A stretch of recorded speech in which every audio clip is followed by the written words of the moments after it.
Good morning, Yonkers Voice. I wish you guys, all of you, every single one of you, a happy holidays. But today we're here with Mr. Michael Sabatino, Councilman Mr. Michael Sabatino. Thank you, Mr. Sabatino. You're welcome, man. 8 years later, you're calling it quits. Mm-hmm. You're moving on. Did you have as much white hair as you had 8 years ago, Michael? No, not at all. Like I say, you don't have to be president to go gray in politics. So what gave you all that gray? Hard work? I think it's hard work, stresses, and, it is categorized as a part-time job. No. But, as you know, it's not part-time hours. It's not part-time. If you do it right. Yeah, well, I have seen you everywhere in the middle of the night, fires, when the people need you there. So it's not a part-time job. Right. Even though sometimes you might not be working on the street, but it's working. Right. Now, Michael, it came to the end, okay? You could have run for the third time, Run for the third time. for the third term, but you chose not to. Why? Several reasons. One was they had moved up the primary. I was in charge of the budget, which is a big undertaking, as you know. You and who else? You and Mike Breen, right? No. That's majority minority. Okay. I was the budget chair. So, we're in the middle of doing the budget. I had a number of friends that passed away unexpectedly from heart attacks. And most people don't know, but I'm going to be turning 70 next year. So I've been thinking you're like 50, 55, 70? Yeah. I'll be well, 70 you're in good shape, though. Maybe we need to have an interview on your secrets. Okay. So, excuse me, I thought about it and I said, well, I don't know, if I ran again, I would be committing to being in office until I'm almost 74. And I said, I don't know what can happen between 70 and 74. And when I commit to something, I stick to it. So I said, well, you know what? I think I'm gonna pack it in. I am, I already have my years in. I worked for the county in the 70s. So, I have everything I need in order to retire. But there is so much more to be worked on, Michael. Yeah, I know. Well, I can still be involved. And as you know, I'm sure you've been around, the mayor wants me to stay with him in his administration. And you are staying, but let's not get there yet. That's fine. That's another hard decision. But anyway, let's continue in the realm that you want. The way this interview, it's an exit interview. Right. What have I done? What could I have done to leave the city in a better place, at least in your district? Right. Looking at your political life, your career in the 8 years, what has been the most rewarding accomplishment? I'm sure there is many, but let's speak on one, Michael. Let's speak on one and say, okay, this is what I feel the most that have helped my district best. If you can pick, I know it's so many. It's so many. There's so many different aspects of the district, and as you know, this district is one of the wackiest districts ever. I know.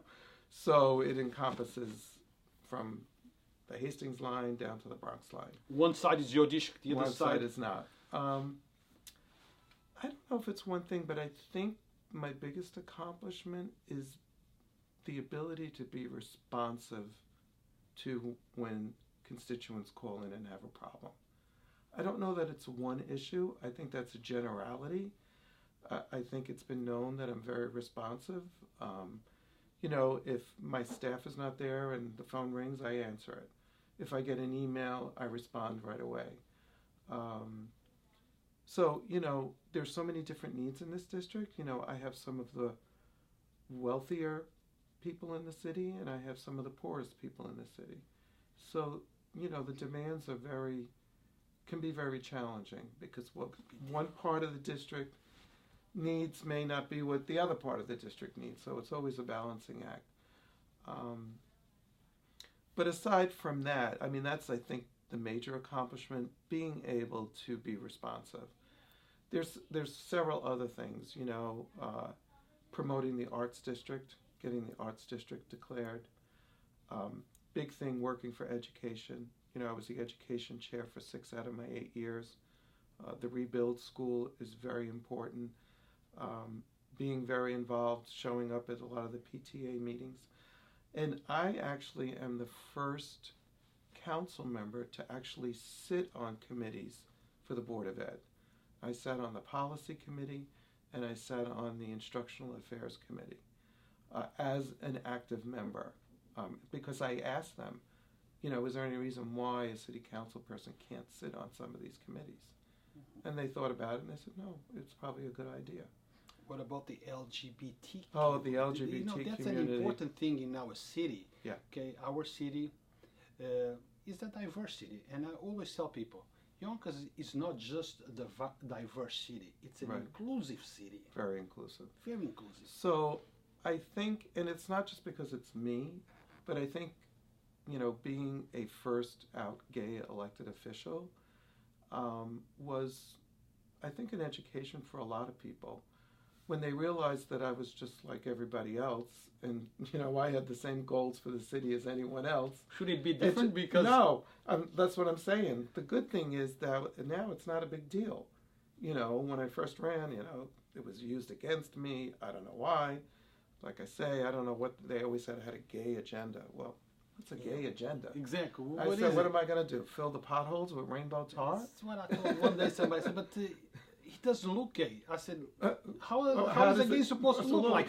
I know. You know, how? You know. But it's been a very good thing. You know, the mayor has set up an LGBT advisory board, which, you know, I encouraged him to do. We now have a very successful Pride event. And I have to give credit to my husband, Robert, who's very involved. He's always there and involved in that. And, you know, he pretty much spearheads that. And I think, you know, the acceptance, you know, I think until people know someone that's gay, you know, they may have preconceived notions. But when they realized that I was no different than anybody else and I was going to do my job, I don't think there is a person in this planet that does not know somebody who is gay. Exactly. Now, some might hide it. I don't know why. Right. But we all know somebody. But since you talk about the board, the LGBTQ board, I heard about a criticism. I have to tell you, I have to tell you about this. I think things are changing. This is something I heard 2 years ago. Even though Yonkers is diverse and inclusive, the board, the LGBTQ board itself, was not diverse and inclusive. Well, has that changed? There are straight allies on there now. There is a transgender. There are women and men. So, I mean, we try to do it as diverse as we can. Blacks, white, Latinos? Yes. Serena's on there, and Steve Cruz is on there. So we do have a diverse. You know, as you start out, you got to, you know, you always. But I think we've moved in the right direction. Yes, you start with that base, and then you evolve from there. Right, and then we know. I'll tell you, during the marriage equality fight that I was involved with, I was involved with Marriage Equality New York and USA. We found it very difficult sometimes to get diversity. You know, with the cultures, Hispanic and African American, you know, a lot of religious, you know, there were people that, you know, were not as easily forthcoming. And it's been a problem, but I think we're getting past that now. So now that, you know, we talk about diversity and inclusiveness, but sometimes those are words. Now, there is a big difference between saying, oh yes, we are diverse, we are inclusive, but another thing is accepting it. Do you think that the people of Yonkers accept that and sees no difference? Really, I really don't care if it's gay or if it's not gay. I think it's 8 years ago, I would say probably not. Now, yes, definitely. I have to. I am sometimes amazed, you know, I mean, I'm on Facebook, and sometimes I get comments from people, you know, especially, you know, we just had that news event yesterday, and, you know, some of the people that respond, I was like, gee, you know, I never realized they were so supportive. You know, it's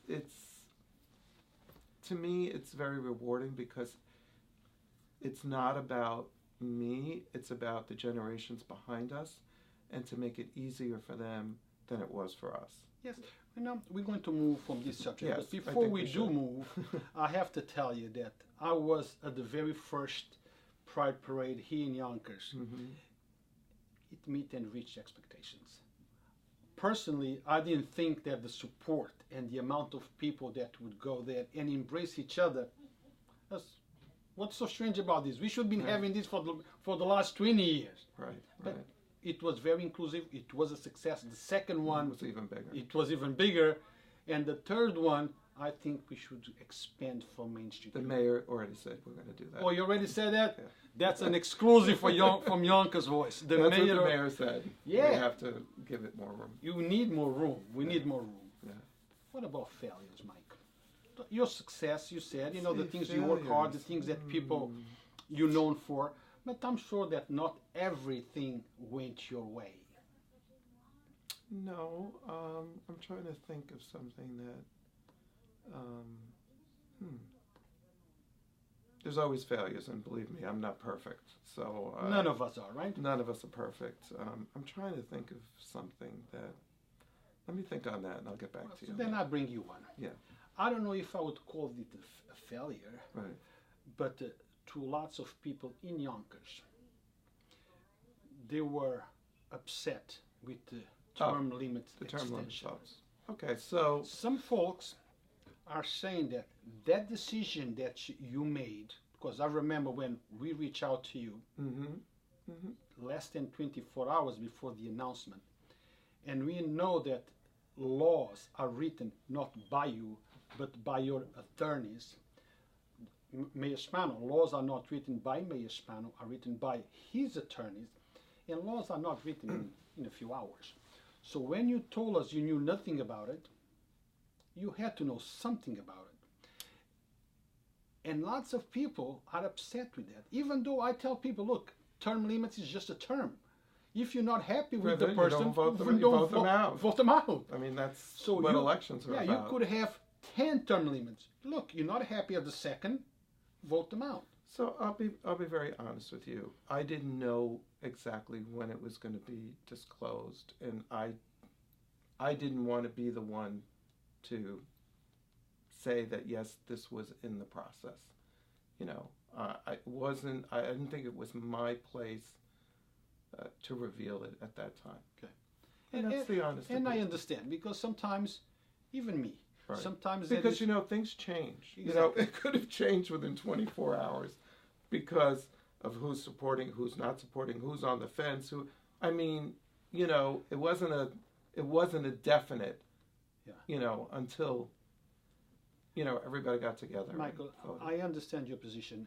Me as a reporter, to a guy with an iPhone, I don't care how they call me. Right. But sometimes I get information from certain people. I have my sources like we all do. Right.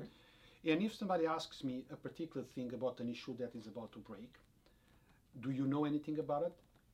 Very often I say no, because I am not at liberty of talking about those things until time is right. Exactly. For me to talk about it. And that's exactly what transpired at that point. But and it's not, listen, you know, people might say, well, you know, that wasn't the right thing to do, whatever. But like I say, I'm not perfect. Yeah, none of us are. None of us are. And elections have consequences. And Mayor Spano won the election with a huge margin of support. Right. So I get... And you know, the point is, if it had been someone else who was mayor, maybe I wouldn't have been so supportive. But, you know, people have differences. Some people like the mayor, some people don't. But I think the mayor has been a very good leader. And we have a momentum that was growing here in Yonkers. You know, there's a lot of good things that are happening here. And I just kind of felt strongly, well, I don't know if this is the time to change leadership. And like you said, you know, term limits. And the thing is that we didn't abolish term limits. We extended it one more. Correct. And we need to make that clarification. Right. Because people are saying, oh, we did away with term limits. No. You didn't. You extended to one term. We extended it one term. Now, and like you say, I also agree with you. People don't like who's in office, then vote them out. Exercise your rights. Yeah. And that's unfortunately something that a lot of people don't do. They don't vote. No, Mike, I know you for a few years, okay? And you know that what I ask you has nothing to do with my personal relationship with you. I respect you, but here I have a job to do. And I have to ask you the questions that the people want to know. Sure. We know that you were appointed and your paperwork is being processed in I was going to say the White House, in City Hall. Maybe that's next, in the City Hall. It's a 6-figure salary. That means over $100,000, close to 120. Is this true or not true? Are you at liberty of speaking? I have nothing to hide. It's going to be public record. Yeah, it's a matter of time. Right. No, I haven't. It's about right. About right. You're also negotiating keeping your vehicle, the one that you currently have, in order to be able to to exercise. Right. And I should say that I was very seriously about retiring. The mayor asked me numerous times to please stay on. And what was unanticipated was that I didn't know E.T. was leaving until the week, that E.T. left, to be a police officer. So when that happened, the mayor said, I really could use you in that role. I did not agree right away. And the thing is that my role is not just going to be constituent services. So what is it, your role, and what is the job description? The job description will be community and government affairs. So what I will be doing is I will oversee constituent services, but I also will be the liaison to the city council for the mayor. And I also will be available if he needs me to interact with any intergovernmental issues. In other words, the other branches of government. You will be that link that connects mayor's office to these other identities. Exactly. And I think one of the reasons is that, I do know all the elected officials in the other branches of government, not only the people that represent us, but people that are in the whole setting there, because obviously when we fought for marriage equality, we got to know a lot of the legislators up in Albany, in the county, and not so much federally, but I know Elliot, and of course Nita is leaving, but I know Sean Patrick Maloney. So I have a relationship with a lot of other elected officials. No, but let me be on a critical point here. I understand what you're saying, but this is what the people on the street are saying. Would that salary be better used to hire a police officer or to hire Mr. Sabatino? Which of those positions would be best beneficial to the city of Yonkers? I mean, we need police officers. Of course. Listen, this is how what the budgeted item was. Listen, I mean, of course we all want extra police officers, so. I mean, I can retire. No, I'm not suggesting that, and I'm not opposing. It's not my job to oppose, as I always tell people. Right, but I will tell you, I have not gotten that message to me. Which message? That you just brought up, okay? When people heard that I was staying on, I mean, you can look at my Facebook page. I mean, people have been very supportive of the concept. People were asking me not to not run. In other words, they wanted me to continue to run. And I will say that I got that from both sides of the aisle. I've seen the support. I've seen your webpage. So, I mean, there's always going to be people that are going to be unhappy. You can't please everybody no matter what you do. But one of the things that helped me decide to stay on was the feedback I was getting from constituents and people that are not my constituents. They kept saying, we really would like you to stay in government because we need you there. So that kind of helped me decide whether I wanted to do this. And this is something that you are totally happy with. Yes. Yeah. But will you continue to help your district? Because even... Of course. And so you know, I've had my successor come into the office. I gave her an overview, and I made it very clear that whatever help she might need, any questions she might need, you know, for like what's happened in the past, you know, you can't jump in and expect to know everything. Even if I was not working in the city, I made it very clear to her that I'm available. I'm just a phone call away. If you need some history on an issue that maybe is still ongoing, do not hesitate to call me. Now, I mean, that's just the way I feel. I mean, you know, whatever I can do to continue the consistency, I'm available. Now, Mike, talk about your aids and budgets that are allocated for your aids. My understanding is that it's about 50 grand a year, correct? Well, the starting salary is about 45. Yeah. Most of our aides started at 45. But some have started at 50. Depending on experience, but very rarely. And some are, what's the highest aid that gets paid in the city hall? Close to 70,000? Those are the chief of staff. The chief of staff. Yeah. Tasha's aid, how much is she starting? She's been starting at 45. At 45. And that's normally the base. Right. What about the one prior to her? How much, your aid, when she was, you know, how much did she make? My aides, Ivy started at 45, Priscilla started at 45, and Kush started at 45. Geraldine started a little higher because she had a lot of experience, corporate experience. So this is most of the, you know, people were just starting out or didn't have a lot of experience. And it's interesting that this is brought up because I had this conversation yesterday, and it sort of feels like I'm being challenged, and it's a backdoor kind of way to get this out. You see, it's very disturbing. You see, it might be disturbing. But I have the documentation. Look, it might be disturbing to you, but to me it's not, because it's through conversation that we educate people. Right. You know, if I apply for the job today.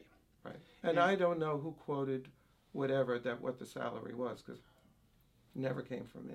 Okay. So if I apply for the job and I go through the interviews and I negotiate a number, 100. Right.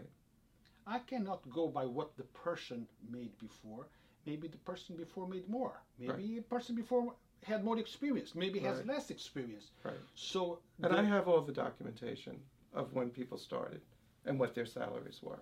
So there is no nothing. No bias or anything. There is no bias. This is the way, you know. I mean, all of the people, you know, eventually they got some raises, you know, because their work and their performance, and that's the way, you know, it's been. So, and I think that's the good thing about interviews, because you can answer directly to the questions that the people of Yonkers have, because a lot of, you know, many times opinions are formulated in erroneous information. Oh, that happens quite often. Exactly.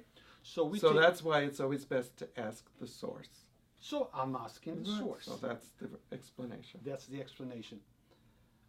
Now, when is your last day, Mike? December 31st. And then where you going? Disneyland for a while? No. I'm going to be taking a week off in February because I had a pre-planned vacation. We normally go to Mexico every year because we have a timeshare. So we had a goodbye party the other day. I was not able to make it. And soon we're going to have a welcome party. We are. We should. Nah. So too many parties. Too many parties. Nothing wrong with parties. So you're moving from the 4th to the 3rd. To the 2nd. To the 2nd floor. Right. Are you going to have any kind of relationship with the people of Yonkers, or you will be absolutely. exclusively to be that link, that, you know... Community and government affairs. So that means the wider community. So how... And as in constituent services, obviously, you know, it's involved with the community. I mean, you're handling all the issues that come in from the community. I'm not going to be out at events as much as I was when I was a councilman, unless I'm needed, but I'm not going to disappear from the community. So people understand, if I have a problem, what type of problems? Give me an example. I have a problem. Problems. And housing, garbage on the streets, education, anything that we can take that information and filter it out to the appropriate commissioner. You know, if it's a housing problem, we go to building and housing. If it's, you know, somebody gets a fine for, you know, say garbage on their property or something like that. You know, anything that comes in goes directly out for the appropriate department to decide how to handle it. There's a tree that needs trimming. You know, all those things come in, and some come in from the council members directly, and some people call the hotline directly. Some people actually call the constituent services phone. But is that a process? Let's say if I have a problem, garbage, tickets. Tickets I'm talking about, you know, DPW tickets, trash on the sidewalk, whatever I have a problem. Right. Should I call you or should I use the current process? Well, you call the current process, or anything that goes to Yonkers mayor comes to constituent services. Anything that goes to the councilman would be filtered to me or to constituent services. So just so people understand, I would not be the only person in constituent services. There are 5 people that work in constituent services. But you're going to be the person I'll be responsible coordinate, for the yes. coordinator. Right. So Exactly. the buck stops And there is there. a manager. Anthony Pisanti is a manager, so he also has some responsibilities to delegate what comes in, because I'll probably be handling most of the stuff that comes in from the council members, and he handles the stuff and delegates it that comes in from the wider community.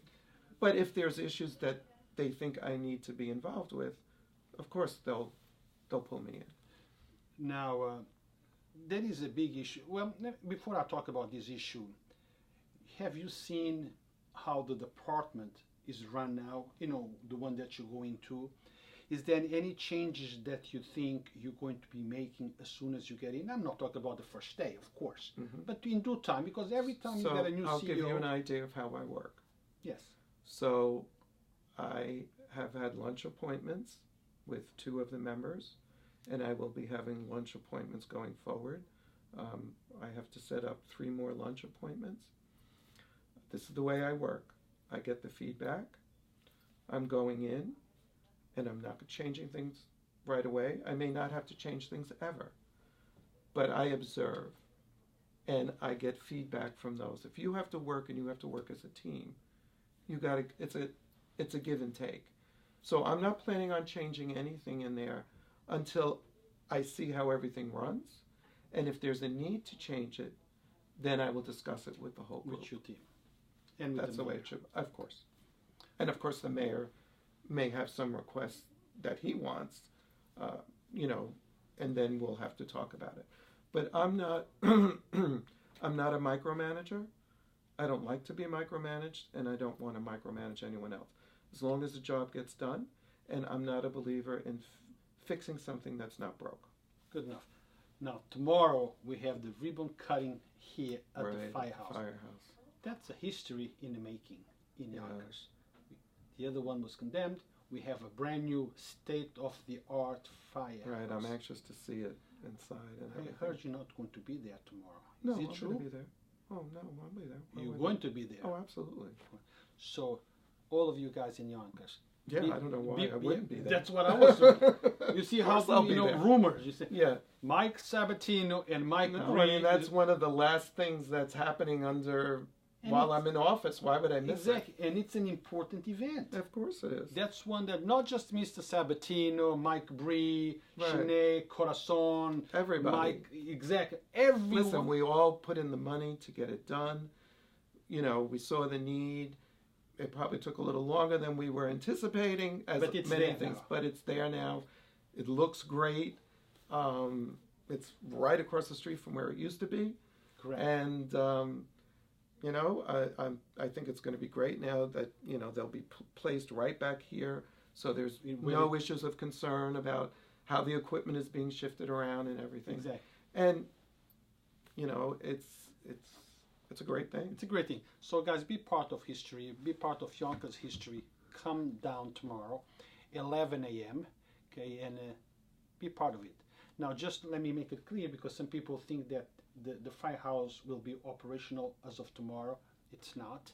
Oh, okay. So you know more than I do. It will be. It will be staffed in January 2020, but officially tomorrow. No, that's only a couple of weeks away. Exactly. It's only, you know, there's probably some little things finishing that touches to be that have to be done and stuff like that. But the firehouse looks beautiful. Yeah. I guess all the.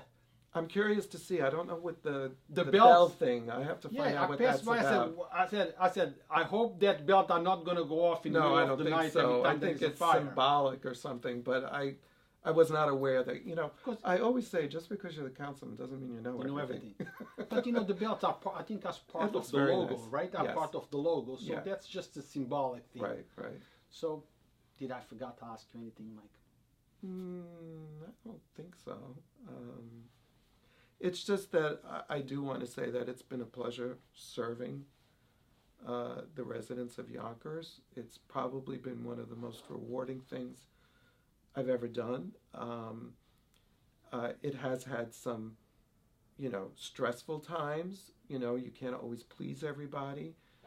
But I'm proud of my accomplishments. And, you know, whether I'm working or I'm not working, I'll always be a part of this city. And I'll always be involved, and I'll always be involved in the community. It's just, you know, I love my city, and it's just, you know, it's just who I am. I mean, a lot of people say, oh, you're going to be 70, don't you want to retire? And I say, yeah, I do want to retire.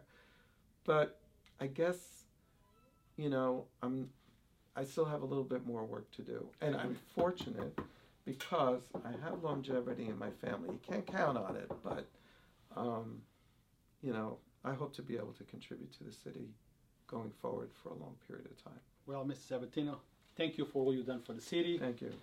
You heard it from the man himself. We wish you the very best, and I'm sure that we will stay in contact. Once in a while, I will give you a call. I will try to interview you, but that's what I do. Yeah. So, thank you. You're welcome. Stay, guys. Stay tuned. Happy holidays to everybody. Exactly.